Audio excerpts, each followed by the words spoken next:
Hello students, I welcome you all once again to this channel Prabhavi competition hub में सबका स्वागत करता हूं। दोस्तों, आशा और उम्मीद करता हूं कि आप सभी अच्छे होंगे, तैयारी जम के कर रहे होंगे।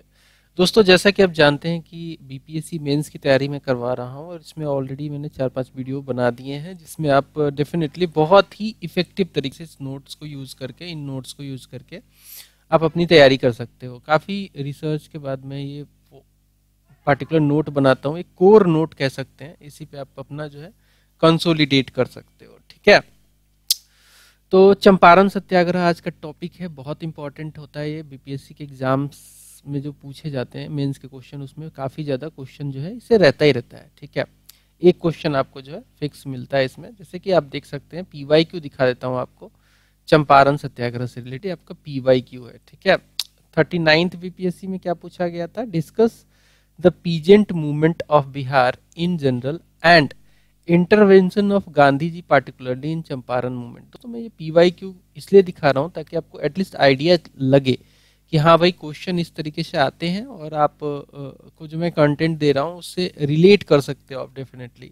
तो एक बार पीवाईक्यू देखना ही है। तो इसमें ओवरऑल आपको जो है पीजेंट मूवमेंट के बारे में बताना है बिहार के, बट स्पेशल जो है फोकस आपको दिखाना था चंपारण मूवमेंट में गांधी जी के इंटरवेंशन का। तो गांधी का जो कंट्रीब्यूशन है, इंटरवेंशन है, और गांधी जी के करिस्मेटिक पर्सनालिटी को दिखाते हो आप डेफिनेटली आप अच्छा खासा लिख सकते हो। जो उन्होंने एक कमिटी बनाई थी, उस कमिटी के रिकमेंडेशंस वगैरह सब डिस्कस कर सकते हो। नेक्स्ट देखिए, the Champaran Satyagraha was an important milestone in the history of freedom movement, elucidate. इसको आपको जो है थोड़ा सा स्पष्ट करके आपको इसको लिखना है कि चंपारण सत्याग्रह जो था एक इम्पोर्टेंट माइलस्टोन था इन the history of freedom movement.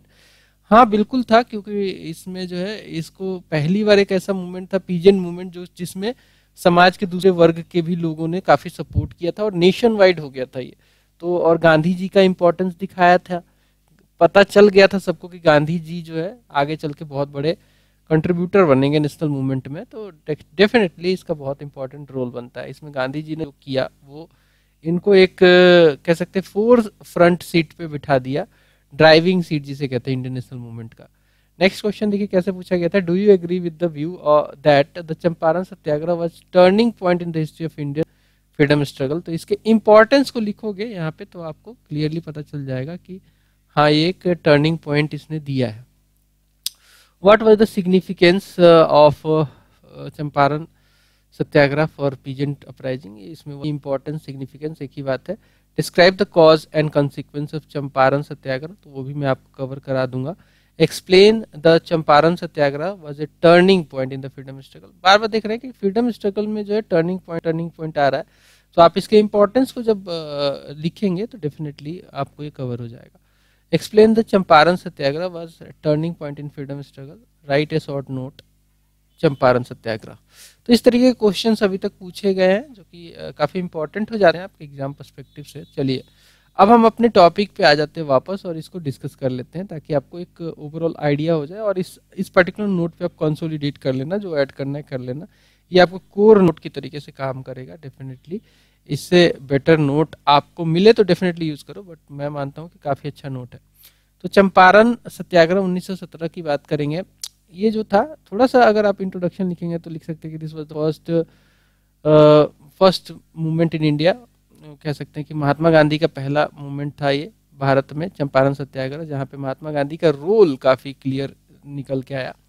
It was a peasant rebellion against the तीन कटिया सिस्टम। तीन कटिया सिस्टम में होता क्या था कि जैसे बिहार में आप जाएंगे ना, तो वहाँ पे एक कट्ठा होता है, और एक कट्ठा जो होता है वो एक बीघे का एक पार्ट होता है। एक बीघा में 20 कट्ठा होता है। ठीक है, एक बीघा में 20 कट्ठा होता है, उसमें से 20 कट्ठे में से 3 कट्ठा जो है, 3 कट्ठा आउट ऑफ 20 कट्ठा आपको जो है ये आपको इंडिगो लगाना होता था कंपल्सरली। ये क्या है, ब्रिटिश प्लांटर्स जो थे कंपल्सरली कर दिया था इन्होंने कि 20 कट्ठा का जो लैंड है आपका, उसमें से 3 कट्ठा जो है आप उसमें इंडिगो लगाएंगे, और वो 3 कट्ठा जो लैंड है वो हम चुनेंगे। तो वो क्या करते थे, बेस्ट लैंड जो सबसे कल्टीवेबल लैंड होता था उसको ये चुन लेते थे, जिसमें फार्मर्स के पास चॉइस नहीं रहता था। वो चाहते तो यहाँ पे राइस उगा सकते थे जो उनको नीड होती थी, वीट उगा सकते थे, लेकिन अच्छे से अच्छा प्लॉट जो है, लैंड का पार्ट जो है, वो ब्रिटिशर्स 3 कट्ठिया सिस्टम में ले लेते थे इंडिगो प्लांटेशन के लिए। तो इसके और भी रीजन थे, जैसे कि इंडिगो अब धीरे धीरे जर्मन डाई आ गया था, सिंथेटिक डाई, उसके एवज में ये जो है अब इसका भाव काफ़ी गिर गया था, अब इसमें फ़ायदा नहीं रह गया था और कंपल्सरली इनको करना ही करना था पीजेंट को। तो इस वजह से जो है रिवेलियन हो गया। खैर, peasant were force to produce indigo, 3/20 भाग पे जो मैंने अभी एक्सप्लेन किया, वो फोर्स किया जाता था उनको, जबरदस्ती करवाया जाता था, कंपलसरी हो गया था। उसी समय जो है मैंने बताया कि जर्मन सिंथेटिक डाइज आ गया था, इसने इंडिगो के भाव को काफी गिरा दिया था। ठीक है, काफी गिर गया था इंडिगो का भाव, और फिर भी जो है ब्रिटिशर्स मान नहीं रहते। अब जो प्लांटर थे, अब ज्यादा से ज्यादा प्रॉफिट मैक्सिमाइजेशन के लिए जो है इलीगल ड्यूज लेते थे, इलीगल ड्यूज लेते थे। देखिए यहाँ पे लार्ज रेंट लिया करते थे, इलिजिटिमेट ड्यूज लिया करते थे, जितना होना चाहिए उससे कहीं ज्यादा ये अब लेने लग गए अपने जो है लॉस को कवर करने के लिए। तो ये सब जो था, और कहीं ना कहीं किसानों के पास कहीं ऑप्शन नहीं बच गया, वो जो खाने पीने के सामान को उगाना चाहिए था, राइस हो गया, बीट हो गया, ये सब उगाते वहां पे, तो उसकी जगह पे इंडिगो उगा रहे हैं जबरदस्ती। तो इनको जो है कहीं ना कहीं एक तो अकाल पड़ रहा था, खाने पीने पे भी उनकी आफत आ गई थी, तो मरने से तो अच्छा है कि भाई सत्याग्रह ही किया जाए। सो रीजन्स ऑफ चंपारण सत्याग्रह देखेंगे। रीजन्स में मैंने क्लियरली बताया कि 3 कटिया सिस्टम तो था ही। तो ये जो कंपलसरी इंडिगो कल्टीवेशन था ब्रिटिश प्लांटर्स के द्वारा, 3 कटिया सिस्टम कहा गया इसे, जिसमें 3/20 भाग, मतलब ये 20 कट्ठा में से 3 कट्ठे पे जो कंपल्सरली इनको जो है इंडिगो उगाना पड़ता था। वो लैंड जिसपे राइस उगाया जा सकता था, वीट उगाया जा सकता था, उसमें कंपल्सरी, वो भी अच्छा लैंड चुन लेते थे ब्रिटिशर्स, किसके लिए, इंडिगो प्लांटेशन के लिए। And they were unable to grow food, as की मतलब 3 कट्ठा तो निकाल दिया अच्छे से अच्छा, तो फूड कहाँ ग्रो करेगा, उसको कौन कंपनसेट करेगा। So they were unable to grow food and were not paid enough for indigo. Indigo produce कर रहे हैं और उसका रेट उनको जो है मार्केट नहीं फिक्स करता था, प्लांटर फिट करते थे। जो प्लांटर था वही फिक्स करता था कि भाई इतना ही रेट दूंगा, तो ज्यादा से ज्यादा जो प्रॉफिट था वो प्लांटर खुद लेता था, फार्मर्स को कुछ घंटा नहीं मिलता था। तो एक तो भाई अच्छे से अच्छा लैंड ले लिया, उस पर कल्टीवेशन करी, तो अच्छा भाव भी नहीं दिया, तो ये दिक्कत की बात थी। देवर पेड लो वेजेस, कई सारे प्लांटर ऐसे थे जो कि मतलब लेबर्स यूज करते थे, किसानों को ही लेबर बना लेते थे, या फिर लेबर जो भी बंदा होता था उसको काम कराते थे, खूब खटाते थे, और पैसा उसको वेज बहुत कम देते थे। So they were paid low wages, hence they were unable to survive. उनके सर्वाइवल पे अब क्वेश्चन आ गया था, अब कम पैसा मिलेगा तो कैसे सर्वाइव करेगा यार कोई। They were forced to give up best part of their land, जो कि मैंने बताया ही, 3 कट्ठे, जो 3 कट्ठिया सिस्टम में 20 कट्ठे में से जो सबसे अच्छा जो पार्ट होता था, जो सबसे ज्यादा कल्टिवेबल जो लैंड कह सकते हैं, फर्टाइल लैंड जो कह सकते हैं, वो जो है वो तो प्लांटर ले लेता था, उसी पे वो जो है किसानों से खेती करवाता था नील की, ठीक है, इंडिगो की। तो ये सब दिक्कत की बातें थी। अब हम देखेंगे कि कैसे इसका बिगनिंग होता है, बिगनिंग ऑफ चंपारण सत्याग्रह, कैसे जो है चंपारण सत्याग्रह का बिगनिंग होता है।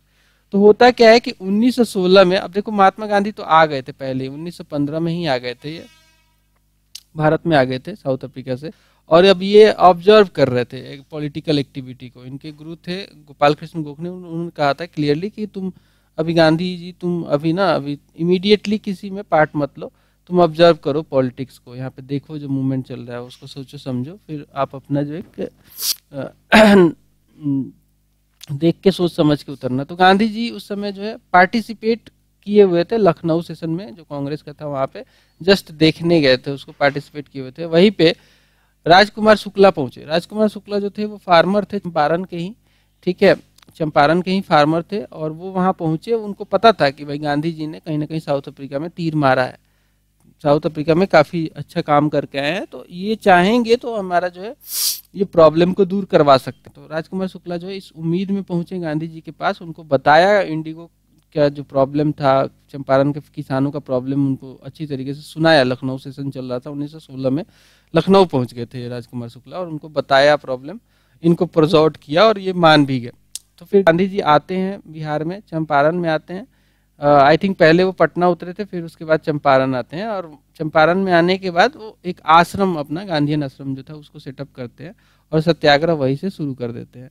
सत्याग्रह शुरू करने से पहले वो एक जो है एक सर्वे करवाते हैं, सर्वे यानी स्टडी ऑफ विलेज करवाते हैं, एक कमीशन बना के, कमेटी बना के, जिसमें बड़े बड़े लॉयर्स जो उस समय के फेमस लॉयर्स थे, जैसे कि बाबू ब्रज किशोर प्रसाद, ठीक है, जिनकी बेटी थी प्रभावती देवी, जो कि जयप्रकाश नारायण की वाइफ थी। ठीक है, तो ये थोड़ा थोड़ा इन्फॉर्मेशन बीच बीच में मैं देता रहता हूँ। बाबू ब्रजकिशोर प्रसाद जो है, इनको बड़े लॉयर थे और पढ़े लिखे इंसान थे, डॉक्टर अनुग्रह नारायण सिन्हा, इनको और डॉक्टर राजेंद्र प्रसाद सिन्हा को, इन तीनों को जो है मिला के एक कमेटी बनाई गई, जिसको बोला, काम दिया गया कि आप सर्वे कीजिए, गांव गांव जाइए। और इन्होंने जो है कहीं ना कहीं सर्वे भी किया और बहुत सारे जो है लोग, किसानों का हस्ताक्षर भी लिया। ठीक है, दिक्कत वाली बातें जो थी वो सब इन्होंने नोट किया और इन्होंने पाया कि काफी मिजरेबल कंडीशन है फार्मर्स की।